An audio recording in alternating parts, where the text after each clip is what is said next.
जन्म लेलकै कन्हैया लेलकै कन्हैया।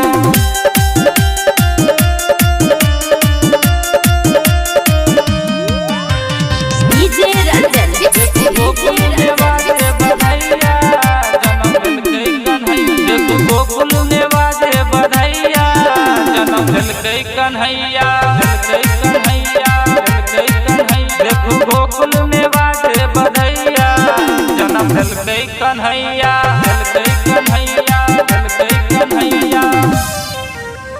पूरा गोकुल में हो गेलै चोरियो यशोदा के घर एले मां कोनो चोरियो। नंद लाला जी से हो नचैया जन्म लेलकै कन्हैया। देखो गोकुल में बाजे बधाइया जन्म लेलकै कन्हैया लेलकै कन्हैया लेलकै कन्हैया। जन्म लेलकै कन्हैया।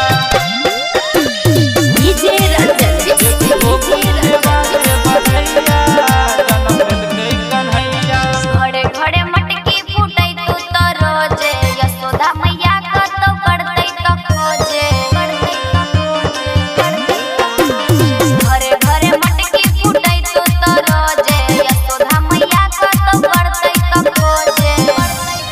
सुदामा खुशी से खूबे झुमैया जन्म लेलकै कन्हैया लेलकै कन्हैया लेलकै कन्हैया। देखो गोकुल में बाजे बधाइया जन्म लेलकै कन्हैया लेलकै कन्हैया लेलकै कन्हैया।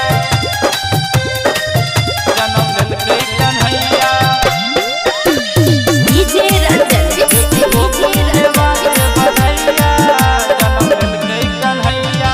चारी गोउल हंजा मिलते मैया के उखरी में बानी रखतै कन्हैया के उखरी में बानी रखतै कन्हैया। चारी गोउल हंजा मिलते मैया के उखरी में बानी रखतै कन्हैया के।